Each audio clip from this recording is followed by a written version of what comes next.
Contract की meaning क्या होती है? तो let's start the definition of contract. तो कॉन्ट्रैक्ट को इंडियन कॉन्ट्रैक्ट एक्ट 1872 में डिस्कस किया गया है अंडर सेक्शन 2 सबसेक्शन एच, जहाँ बोला गया है कि the term contract is defined as an agreement enforceable by law. एक ऐसा एग्रीमेंट जो कि लॉ के द्वारा इन्फोर्सिबल हो। So on analysing definition we find that contract is consist of two essential element. दो चीज़ें हमने इस डेफिनेशन में देखी है। एक कि यहाँ पे agreement and agreement, second is what, enforceability by law. तो अगर कॉन्ट्रैक्ट एक्ट के अकॉर्डिंग देखें और सेक्शन 2 सबसेक्शन एच, तो कॉन्ट्रैक्ट मीन्स सिंपल एक एग्रीमेंट जो कि लॉ के द्वारा इन्फोर्सिबल हो। पर एग्रीमेंट और इन्फोर्सिबिलिटी बाय लॉ ये दोनों टर्म क्या हैं, तो हमें देखना पड़ेगा पहले कि एग्रीमेंट का मतलब क्या होता है। तो what is agreement according to Indian Contract Act? So under section 2 subsection E of the Indian Contract Act 1872, agreement means the term agreement is defined as every promise and every set of promises forming the consideration for each other means that is an agreement. What is agreement? एक promise या set of promises जिसके through एक दूसरे को consideration दिया जा रहा हो या कंसिडरेशन बन रहा हो। कंसिडरेशन मीन्स होता है इन रिटर्न कुछ भी। मीन्स अगर आप कुछ करते हो उसके रिटर्न में चाहे सर्विस, पैसे, इन काइंड कोई एनीथिंग, हम कुछ भी आपको प्रोवाइड कर रहे हो, that is consideration. In return कुछ मिल रहा हो तो that is consideration. So now what is promise? तो according to section 2 subsection B, promise means when the person to whom the proposal is made signifies his assent thereto, the proposal is said to be accepted. Proposal when accepted becomes a promise. Now, आपने देखा अभी कि contract में agreement और enforceability का होना ज़रूरी है। एग्रीमेंट मीन्स वॉट हो कि प्रॉमिस होना ज़रूरी है, प्रॉमिस या सेट ऑफ प्रॉमिस जिससे कंसिडरेशन हो रहा हो। नो प्रॉमिस मीन्स क्या? तो प्रॉमिस मीन्स कह रहे हैं कि एक्ट के अकॉर्डिंग कहा जा रहा है कि प्रॉमिस मतलब कि जब कोई पर्सन प्रॉमिस कर रहा हो, कोई प्रपोजल दे रहा हो और सामने वाला उस प्रपोजल को एक्सेप्ट कर लेता है, तो वहीं पे वो क्या बन जाता है? प्रॉमिस। नाउ मीन्स क्या हो गया कि एक an agreement is the result of proposal made by one party to the other party and that other party gives his acceptance thereto. Means agreement means what? कि प्रपोज एक party ने proposal किया हो, दूसरी पार्टी ने उस proposal को accept किया हो, जैसे ये पूरा होता है वो एग्रीमेंट बन जाता है। तो अगर इन शॉर्ट कहें तो एग्रीमेंट मीन्स व्हाट? ऑफर या proposal plus acceptance, that is agreement. Now so देखा जाए कि कॉन्ट्रैक्ट क्या हो गया? कॉन्ट्रैक्ट एक एग्रीमेंट जो कि इन्फोर्सिबल बाय लॉ हो। नाउ एग्रीमेंट क्या हुआ? एग्रीमेंट सेट ऑफ प्रोमिसेस होता है जो कि कंसिडरेशन के लिए हो। ओके, देन प्रॉमिस क्या हुआ? प्रॉमिस हुआ एक प्रपोजल और उस प्रपोजल का acceptance, that is promise. So agreement in conclusion क्या हो गया? प्रपोजल होना और प्रपोजल को एक्सेप्ट करना। हमने ऑफर दिया पर एग्रीमेंट में तब तक नहीं होगा जब तक वो ऑफर एक्सेप्ट ना हो। सिर्फ ऑफर से कुछ नहीं होगा, ऑफर के साथ एक्सेप्टेंस का होना ज़रूरी है। जैसे ही ऑफर और एक्सेप्टेंस दोनों हो गए वो किस में कन्वर्ट हो जाता है? एग्रीमेंट में, right. So enforceability by law क्या होता है? एग्रीमेंट तो हमने देख लिया।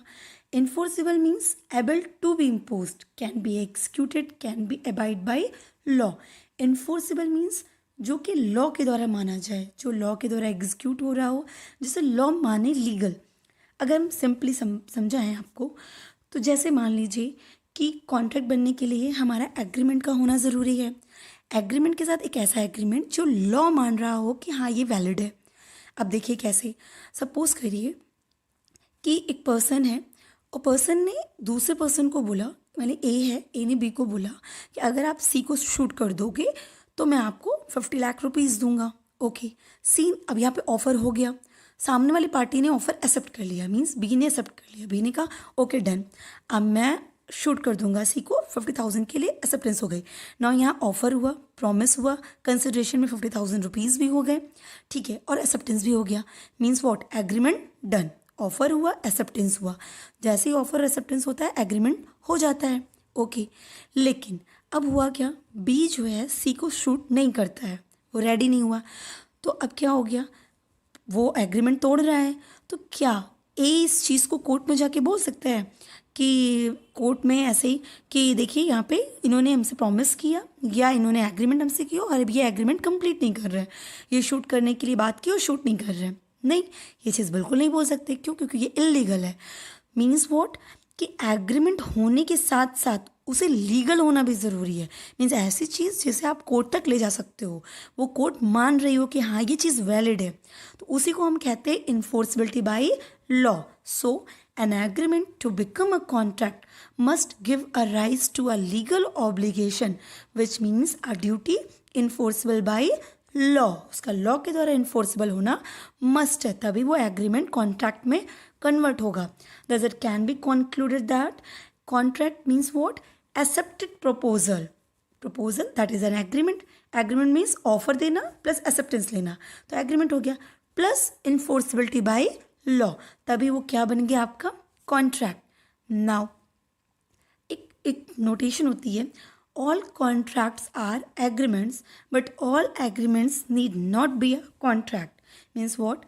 सारे कॉन्ट्रैक्ट्स जो भी होंगे वो एग्रीमेंट्स तो होंगे, पर सारे एग्रीमेंट्स कॉन्ट्रैक्ट हों ये ज़रूरी नहीं है। क्यों? क्योंकि देखिए कॉन्ट्रैक्ट होने के लिए एग्रीमेंट का होना मस्ट है, ऐसा एग्रीमेंट जो कि लॉ के द्वारा इन्फोर्सिबल हो। पर सारे एग्रीमेंट लॉ के द्वारा इन्फोर्सिबल तो होते ही नहीं है। जैसे मैंने अभी अभी एग्जांपल दिया था शूट का केस, तो वो कॉन्ट्रैक्ट बन सकते हैं? नहीं। That's why all contracts are agreement but all agreements need not be a contract. इसके अलावा भी कुछ रूल्स होते हैं, like in case of domestic and social and political agreement. अगर डोमेस्टिक एग्रीमेंट हो रहा है, सोशल एग्रीमेंट हो रहा है, पॉलिटिकल एग्रीमेंट हो रहा है, तो वहाँ पे लॉ प्रिज्यूम करती है कि parties did not have any intention to create a legal relation. Means what कि अगर कोई डोमेस्टिक या सोशल या पॉलिटिकल केस है और वहाँ एग्रीमेंट हो रहा है, agreement in the sense what कि वहाँ पे प्रपोजल या ऑफर दिया जा रहा है और वो ऑफर एक्सेप्ट भी हो रहा है, तो वहाँ लॉ प्रिज्यूम करती है कि यहाँ ये जो पार्टीज इन्वॉल्व थी ऑफर और एक्सेप्टेंस में, उनका लीगल रिलेशन क्रिएट करने का कोई मीन नहीं था। इस पॉइंट पे एक बहुत ही फेमस केस है बेल्फर वर्सेस बेल्फर का केस। बेल्फर वर्सेस बेल्फर का केस क्या हुआ था? Husband going foreign and promised to pay monthly allowance but refused to pay after to his wife। Means what कि एक हस्बैंड है जो फॉरेन ट्रिप पे जा रहा होता है और उस वक्त उसने अपने वाइफ से प्रॉमिस करता है कि वो फॉरेन जाने के बाद हर मंथ उसको कुछ ना कुछ रेम्युनरेशन पे करता रहेगा, मीन्स कुछ पैसे भेजता रहेगा। बट लास्ट होता क्या है कि वो फॉरेन जाने के बाद वो पैसे पे नहीं करता है, तो वाइफ क्या कर देती है? केस कर देती है। इस केस में जो लॉ का डिसीजन होता है वो ये होता है कि जो डोमेस्टिक एग्रीमेंट होते हैं या डोमेस्टिक या सोशल या पॉलिटिकल एग्रीमेंट होते हैं उसे हम कॉन्ट्रैक्ट नहीं कहते हैं। ये कॉन्ट्रैक्ट की कंडीशन में नहीं आता है, ये इन जनरल हुआ है, अफेक्शन लव एंड ऑल के वजह से होता है। तो उस केस में हम इसको कॉन्ट्रैक्ट नहीं मानेंगे। जब हम कॉन्ट्रैक्ट नहीं मानेंगे तो इन्फोर्सिबल बाय लॉ भी नहीं मानेंगे। तो उस केस में क्या हुआ था कि वाइफ का केस रिफ्यूज़ कर दिया गया इसी ग्राउंड पे कि ये कोई इन्फोर्सिबिलिटी बाय लॉ नहीं है, कोई वैलिड कॉन्ट्रैक्ट नहीं है, जस्ट एन एग्रीमेंट। और एग्रीमेंट इन्फोर्सिबल बाय लॉ हो ये ज़रूरी नहीं है, जैसा हमारा स्टेटमेंट कहा। सेकंड केस और होता है कि अगर केस कमर्शियल एग्रीमेंट का है तो यहाँ पे लॉ प्रिज्यूम कर लेती है कि जो भी पार्टीज़ हैं उनका इंटेंशन है कि वो बीच में लीगल रिलेशन क्रिएट करें। जैसे कि A agrees to sell a scooter at ₹50,000 to be on 15 Feb 2020। अब यहाँ पे क्या हुआ? ए एग्री कर गया, मतलब कि ऑफर आया था, एक्सेप्ट हो गया है कि बी को वो स्कूटर 50,000 में सेल कर देगा इस डेट को। नाउ इट्स एन एग्रीमेंट ऐसा जो इन्फोर्सिबल बाय लॉ है, सो इट्स अ कॉन्ट्रैक्ट। तो आई होप कि आपको समझ आ गया होगा कि कॉन्ट्रैक्ट क्या होता है, एग्रीमेंट क्या होता है, इन्फोर्सिबल बाय लॉ क्या होता है, सोशल पॉलिटिकल एग्रीमेंट्स क्या होते हैं, कमर्शियल एग्रीमेंट्स में क्या लॉ प्रिज्यूम करती है। It's all over about contract. तो कॉन्ट्रैक्ट को डिवाइड करने के लिए कुछ बेसिस हैं जिनके बेसिस पे कॉन्ट्रैक्ट को डिवाइड किया जाता है। तो सबसे पहला बेसिस होता है on the basis of creation या फॉर्मेशन।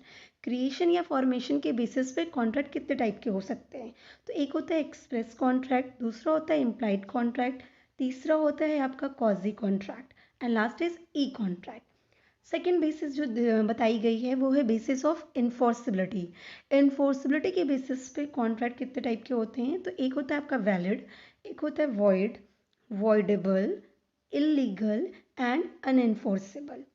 इसके अलावा एग्जीक्यूशन या परफॉर्मेंस के बेसिस पे भी कॉन्ट्रैक्ट को डिवाइड किया जाता है और उसके अकॉर्डिंग कॉन्ट्रैक्ट दो टाइप के होते हैं, एक होता है एग्जीक्यूटेड एंड दूसरा होता है executory. And the last basis is on the basis of obligation. Obligation के बेसिस पे भी कॉन्ट्रैक्ट को पार्ट किया गया, डिवाइड किया गया है, जो कि है यूनिलैटरल कॉन्ट्रैक्ट और होते हैं बायलैटरल कॉन्ट्रैक्ट। तो आपने देखा मेनली ये चार बेसिस हैं जिनके बेसिस पे कॉन्ट्रैक्ट को डिवाइड किया जाता है या कॉन्ट्रैक्ट के टाइप्स होते हैं। तो क्रिएशन के बेसिस पे एक्सप्रेस इम्प्लाइड कॉज या नहीं, इन्फोर्सिबिलिटी के बेसिस पे valid void voidable illegal and enforceable, execution के बेसिस पे एग्जीक्यूटेड एक्सक्यूटरी एंड ऑब्लिगेशन के बेसिस पे यूनिलैटरल एंड बायलैटरल। तो अब हम क्या करेंगे, एक एक करके एक एक बेसिस को और उसके टाइप्स को समझते हैं।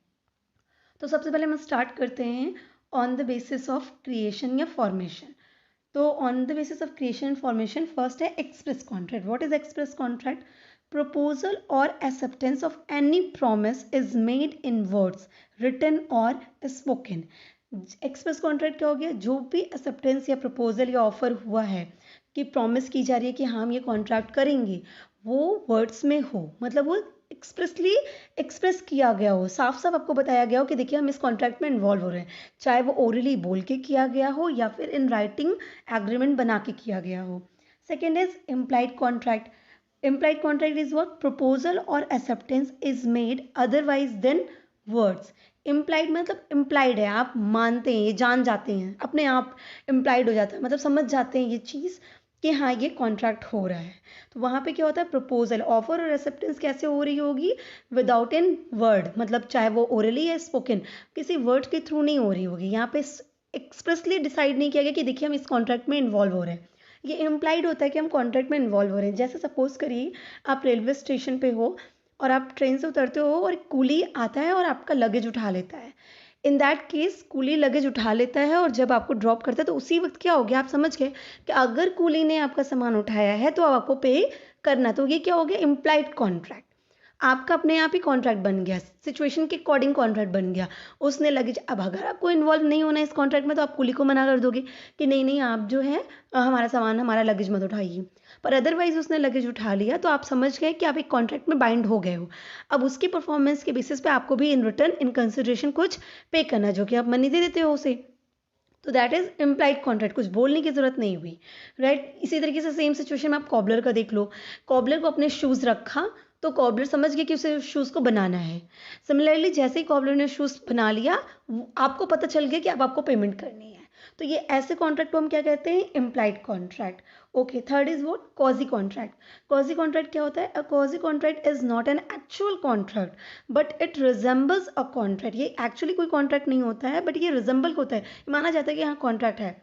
It is an contract in which there is no intention on part of either party to make a contract but law imposes a contract upon the parties। यहाँ पे जो पार्टीज इन्वॉल्व होती हैं उनका कोई कॉन्ट्रैक्ट करने का इंटेंशन नहीं होता है, पर ये लॉ के थ्रू वो कॉन्ट्रैक्ट में बाइंड हो जाते हैं। जैसे कैसे? ये एक सिचुएशन अराइज होती है लॉस्ट गुड के केस में। सपोज करिए कि कोई आपको एक सामान मिल गया, जो किसी का खोया हुआ सामान है, आपको वो चीज़ मिल गई है। तो इन दैट केस क्या हो गया? अब आपकी रिस्पॉन्सिबिलिटी बन गई कि वो लॉस्ट गुड जिसका है आप उसको रिटर्न करो। अगर सामने से वो पर्सन आपको मिल गया कि हाँ ये गुड्स मेरे हैं और उसके पास प्रूफ है कि वो गुड्स उसके हैं, तो ये आपकी रिस्पॉन्सिबिलिटी है कि आप उसको वापस कर दो। तो क्या हो गया? ये लॉ इम्पोज कर दी कि अब आप एक कॉन्ट्रैक्ट में उसने मांगा, आपको पे करना है। तो ये लॉ के इम्पोजेज हो गया है, आपका कोई इंटेंशन नहीं था। तो कॉजी कॉन्ट्रैक्ट्स एक मैक्सिम पे वर्क करती है, that is no one can be rich by another losses. किसी दूसरे का नुकसान हो और आप अमीर बन जाए, ऐसा नहीं होता है। आपको कोई भी चीज़, जैसे कोई भी चीज़ खो गई है, किसी की है, तो वो उसका तो लॉस हो गया। अब वो चीज़ आप पाके, मान लीजिए पैसे ही हैं, किसी के खो गए और आपको मिल गए, तो अब आप उसके बेसिस पर रिच हो जा रहे हो तो नहीं। अगर सामने वाली पार्टी आ जाती है और बोलती कि मेरे पैसे गिरे हैं, आपने उठाए हैं, तो आपको वो पे करना चाहिए। आपकी रिस्पॉन्सिबिलिटी बनती है कि जिसका भी वो सामान है उसे रिटर्न कर दिया जाए। तो इस तरह के कॉन्ट्रैक्ट को हम कॉजी कॉन्ट्रैक्ट कहते हैं। Last is what? E contract. E contract when a contract is entered into by two or more parties using electronic means, जैसे ई कॉमर्स वगैरह, such as email is known as e-commerce contract। In electronic commerce different parties या person create a network which are linked to other network through EDI electronic data interchange। एक simple सा आपके दिमाग में मैं आपको frame कर दूं, जैसे आप ऑनलाइन शॉपिंग कर रहे होते हैं तो इस टाइप के जो जैसे ही आप शॉपिंग के लिए कार्ट में अपने आप प्रोडक्ट को रखते हो, चूज़ करते हो और आप ऑर्डर प्लेस कर देते हो तो कॉन्ट्रैक्ट में आप इन्वॉल्व हो जाते हो। अब सामने वाली पार्टी का क्या हो जाता है कि वो आपको वो प्रोडक्ट डिलीवर करे और आप उसको पे करो, जो भी आप पेमेंट का ऑप्शन चूज़ किए हो। मतलब अगर कैश ऑन डिलीवरी है तो जब डिलीवरी आएगा तब पे करोगे, और बिफोर है तो आप पहले पेमेंट कर दोगे। तो उस तरह के कॉन्ट्रैक्ट को हम ई कॉन्ट्रैक्ट कहते हैं, right? This helps is doing business transaction using electronic mode. There are known as EDI contracts, cyber contract या माउस क्लिक कॉन्ट्रैक्ट्स। इसको हम EDI electronic data interchange contract भी कहते हैं, साइबर कॉन्ट्रैक्ट भी कहते हैं और माउस क्लिक कॉन्ट्रैक्ट, क्योंकि हम ऑर्डर प्लेस कैसे कर रहे होते हैं, एक माउस की क्लिक से कर रहे होते हैं। तो ये सब क्या कहलाता है, ई कॉन्ट्रैक्ट, जहाँ पे हम ऑनलाइन मतलब हम सेटेलाइट्स के थ्रू या ऑनलाइन कॉन्ट्रैक्ट कर रहे होते हैं, दैट इज ई कॉन्ट्रैक्ट। तो क्रिएशन या फॉर्मेशन के बेसिस पे ये चारों हो गए। Okay, next is what, on the basis of enforceability. Enforceable समझते हैं जहाँ पे लॉ के थ्रू इन्फोर्सिबल हो, मतलब कोर्ट केस कर सकते हो, कोर्ट में आप जा सकते हो। तो उसके बेसिस पे कितने टाइप के कॉन्ट्रैक्ट होते हैं। तो first is valid contract, an agreement which is binding and enforceable is a valid contract. It contains all the essential elements of a valid contract। Valid contract हम अच्छे से जानते हैं, इसके प्रायर वीडियोस में हमने देख भी रखा है कि एसेंशियल एलिमेंट्स क्या क्या होते हैं जिससे एक वैलिड कॉन्ट्रैक्ट फ्रेम होता है। अंडर सेक्शन 10 हमने ये बात डिस्कस कर रखी है ऑलरेडी। तो वैलिड मतलब जब सारे जो भी एलिमेंट्स होते हैं कॉन्ट्रैक्ट करने के लिए, वो अंडर सेक्शन 10 जो बताया गया है, फ्री कंसेंट का होना, कंसिडरेशन का होना, लॉफुल ऑब्जेक्ट का होना, अगर वो सारी चीज़ें हैं तो उस कॉन्ट्रैक्ट को हम क्या कहते हैं, वैलिड कॉन्ट्रैक्ट। मतलब यहाँ पे दोनों पार्टीज कोर्ट में जा सकती हैं, वो इन्फोर्सेबल बाय लॉ होता है, that is valid contract. Next is what, void contract। void contract is what, contract which cannot be enforceable by a court of law। Court of law के द्वारा उसे इन्फोर्सिबल नहीं किया जा सकता, वहाँ नहीं जा सकते हैं। जैसे ये एक्चुअली होता कब है, जब इम्पॉसिबिलिटी ऑफ परफॉर्मेंस होती है। फॉर एग्जांपल हम लेते हैं कि मान लीजिए ए एंड बी दो पार्टीज थी और ए और बी के बीच में कॉन्ट्रैक्ट हुआ, राइट? कॉन्ट्रैक्ट हुआ कि मैं आपको ये गुड्स जो है, ए ने कॉन्ट्रैक्ट, ए और बी में जो कॉन्ट्रैक्ट हुआ, ए ने बोला कि मैं आपको ये रॉ मटेरियल इस डेट को ट्रांसफ़र कर दूंगा, या मैं मान लीजिए कि मैं ये प्रॉपर्टी आपको इस डेट को ट्रांसफ़र करूंगा, ठीक है? ओके फाइन, ए ओनर था। अब प्रॉपर्टी को ट्रांसफ़र करने से पहले ही ए की डेथ हो गई, या रॉ मटेरियल ट्रांसफ़र करने से पहले ए की डेथ हो गई, तो अब वो क्या कॉन्ट्रैक्ट क्या हो गया, वॉइड हो गया। क्यों? क्योंकि पार्टी ही नहीं रही, पार्टी की डेथ हो गई। तो इम्पॉसिबिलिटी ऑफ परफॉर्मेंस, अब परफॉर्मेंस कैसे होगी? तो उस तरह के कॉन्ट्रैक्ट को हम क्या कहते हैं, वॉइड कॉन्ट्रैक्ट, जहाँ पे हम कोर्ट में ले ही नहीं जा सकते क्योंकि परफॉर्मेंस तो हुई नहीं। परफॉर्मेंस की डेट से पहले ही वो जो कॉन्ट्रैक्ट है या एग्रीमेंट है वो इम्पॉसिबल हो गया, so that is void contract। Next is what, voidable contract, an agreement which is enforceable by law at the option of one or more parties thereto, but not at the option of the other or otherwise others, is a voidable contract। Voidable contract मतलब क्या, जब एक agreement हो रहा है जो कि enforceable by law है, पर इन्फोर्सेबल बाय लॉ दोनों पार्टीज के लिए नहीं है, क्योंकि हमें पता है कि कॉन्ट्रैक्ट होने के लिए दो पार्टीज का होने कंपलसरी होता है, एक ऑफर दे रही होती है, एक एक्सेप्टेंस दे रही होती है। तो यहाँ पे क्या हो गया कि एक पार्टी के लिए इन्फोर्सेबल बाय लॉ होता है पर अदर पार्टी के लिए इन्फोर्सेबल बाय लॉ नहीं होता है, उस तरह के कॉन्ट्रैक्ट को हम वॉइडेबल कॉन्ट्रैक्ट कहते हैं। अब एग्जाम्पल के लिए हम लेते हैं फ्री कंसेंट का। फ्री कंसेंट आपको याद होगा, हमने डिस्कस कर रखा था। फ्री कंसेंट मतलब कोएर्जन नहीं हो, मिसरिप्रेजेंटेशन नहीं हो, मिस्टेक नहीं हो, अनड्यू इन्फ्लुएंस ना हो।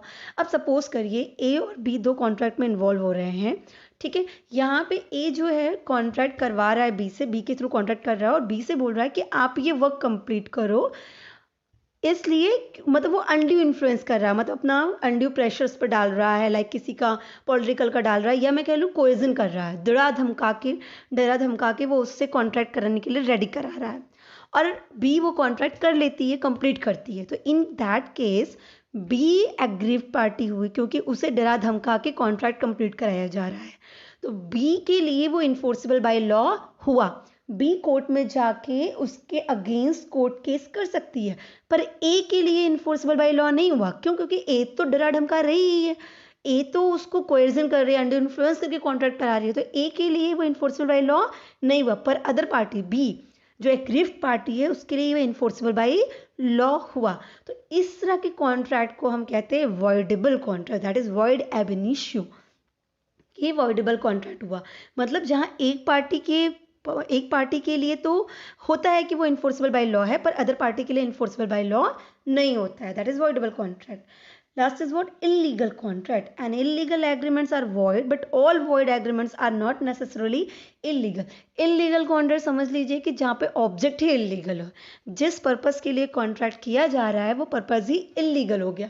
लाइक जैसे ह्यूमन ट्रैफिकिंग के लिए कॉन्ट्रैक्ट किया जा रहा है, कॉन्ट्रैक्ट किया गया मर्डर करने के लिए, कॉन्ट्रैक्ट किया जा रहा है किसी को किडनैप करने के लिए, तो यहाँ पे जो ऑब्जेक्ट, जिस ऑब्जेक्ट के लिए कॉन्ट्रैक्ट हो रहा है वो ऑब्जेक्ट इलीगल है, फॉरबिडन बाय लॉ है, मतलब लॉ से स्पेसिफिकली मना कर रखी है कि इस तरह का काम नहीं करना चाहिए, और तब आप उस चीज़ के कॉन्ट्रैक्ट में इन्वॉल्व हो रहे हैं, तो ये सारे के सारे इलीगल होते हैं। पर याद रखने वाली बात क्या है कि all illegal agreements are void, जितने भी इलीगल एग्रीमेंट्स होंगे, मतलब जिसका ऑब्जेक्ट ही इलीगल होगा, ऑब्जेक्ट फॉरबिडन बाय लॉ होगा और उसके लिए कोई एग्रीमेंट या कॉन्ट्रैक्ट हो रहा होगा, तो वो सारे के सारे क्या होंगे? वॉइड होंगे, उसे हम इन्फोर्सेबल बाय लॉ नहीं कर सकते, वहाँ परफॉर्मेंस की बात नहीं होगी।